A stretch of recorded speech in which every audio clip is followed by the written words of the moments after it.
मौका दिया है, अनुभवी लोगों को मौका दिया है और क्षेत्रीय सामाजिक संतुलन मिलाकर पूरे प्रदेश में समझता हूँ एक नए स्वरूप से सरकार का जो ढांचा तैयार किया गया है उससे आने वाले समय में कांग्रेस को फायदा मिलेगा और राजस्थान से प्रेरणा लेकर अनेक राज्यों में भी हम इस प्रकार की जो तब्दीलियां करेंगे उससे मैं समझता हूँ हम लोगों को फायदा मिलेगा।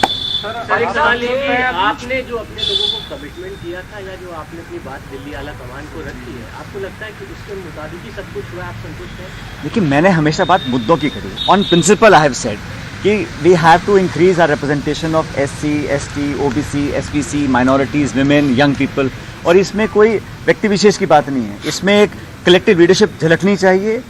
जिन लोगों ने हमको साथ दिया, जिन लोगों ने हमारे को वोट दिया, जिनके दम पर हम सरकार में आए, उन मतदाताओं को, उन वर्कर्स को हम लोग संबल दें, ताकत दें, भागीदारी दें। इस बात को लेकर शुरू से हम लोग अपनी बात को रखा था और मुझे खुशी है कि जो कमेटी बनाई थी सोनिया गांधी जी ने, जो मुद्दे हम लोगों ने रेज किए थे उनका संज्ञान लेकर उस पर कार्रवाई जो हो रही है उसका पहला परिणाम आपने कल देखा है और आने वाले समय में और भी मैं समझता हूँ सकारात्मक कदम उठाएगी पार्टी, क्योंकि सबका जो ऑब्जेक्टिव है, सबका जो इंटेंशन है वो यही है कि हमारी सरकार 2023 में रिपीट हो। जैसा मैं कई बार कह चुका हूँ कि हमेशा सरकार कांग्रेस की बनती है, फिर बीजेपी की बन जाती है, फिर कांग्रेस की बनती है, फिर बीजेपी बन जाती है। इस परिपाटी को तोड़ने के लिए हम लोगों को एक नई सोच, एक नई पहल, एक नई दृष्टिकोण के साथ काम करना पड़ेगा, क्योंकि पब्लिक का कॉन्फिडेंस दोबारा जीतने के लिए, क्योंकि यहाँ लोग समझते हैं कि हर 5 साल में बदलाव होगा, उस परिपाटी को, उस मानसिकता को बदलने के लिए हम लोगों को और मेहनत करने की जरूरत है और वही काम हम लोग कर रहे हैं। सरकार भी कर रही है, संगठन भी कर रहा है।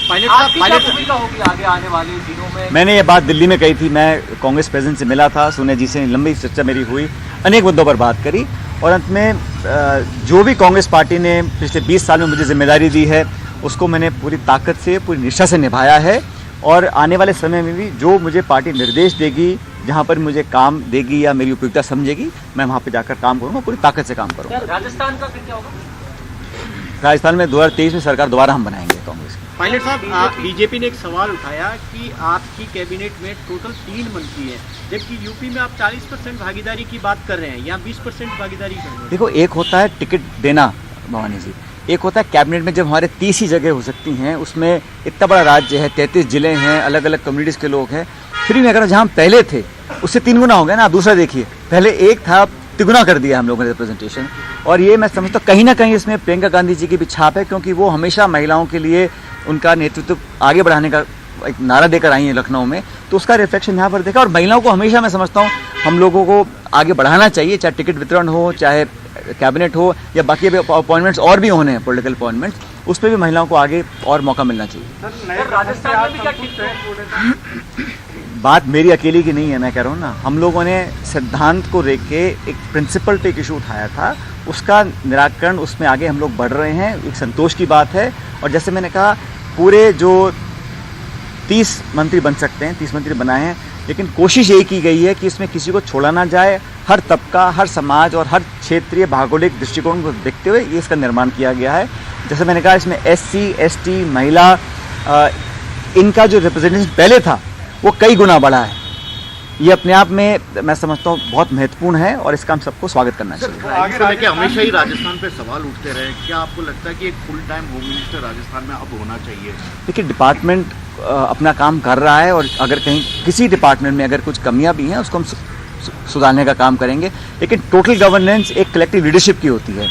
एक डिपार्टमेंट, एक विभाग, एक पोर्टफोलियो की नहीं है, पूरा कैबिनेट, पूरी सरकार का एक कलेक्टिव लीडरशिप होती है और पब्लिक सरकार को आंकती है, विभाग को नहीं आंकती है।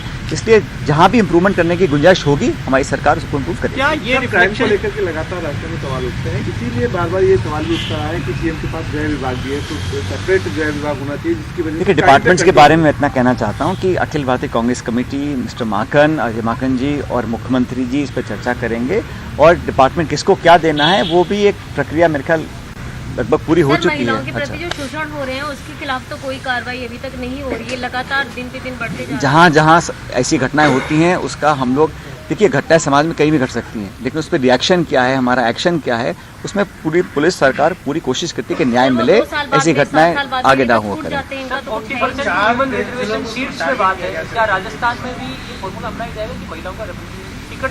हम चाहेंगे अधिक से अधिक महिलाओं को टिकट मिले। अभी चुनाव 2 साल दूर हैं, लेकिन एक शुरुआत करी है उत्तर प्रदेश में और मैं समझता हूँ इसका अनुसरण अलग अलग राज्य भी करेंगे, लेकिन जो एक सेंस है, जो डायरेक्शन है, जो ख्वाहिश और इच्छा जो लीडरशिप की है, वो है कि नए लोगों को, नौजवान लोगों को, खासकर महिलाओं को हम लोग आगे और रिप्रेजेंटेशन दें। सर आप हैप्पीस्ट होते हैं, नजर रही है क्या? ऐसा नहीं है, दौसा, भरतपुर, बीकानेर, नज़र तो पूरे प्रदेश पर है भाई, लेकिन अलग अलग समीकरण हैं। हमारे कितने विधायक किस संभाग से आते हैं, किस समाज से आते हैं, वो सारी बातों को देखकर निर्णय लिए गए। समाज को लेकर मुस्लिम में सिर्फ आपने जो है महिला को रखा गया, तो मैंने कहा ना, महिलाएं पहले से 3 गुना कर दी हैं, माइनॉरिटी दुगने कर दी हैं। साहब ये अगला जो 2023 का चुनाव है वो आपके नेतृत्व में लड़ा जाएगा?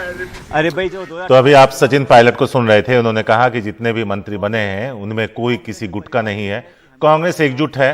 एक बार कांग्रेस की और दूसरी बार बीजेपी की सरकार बनती है राजस्थान में, इस बार इस पार्टी को तोड़ेंगे, सब मिलकर लड़ेंगे और फिर भाजपा को हराएंगे।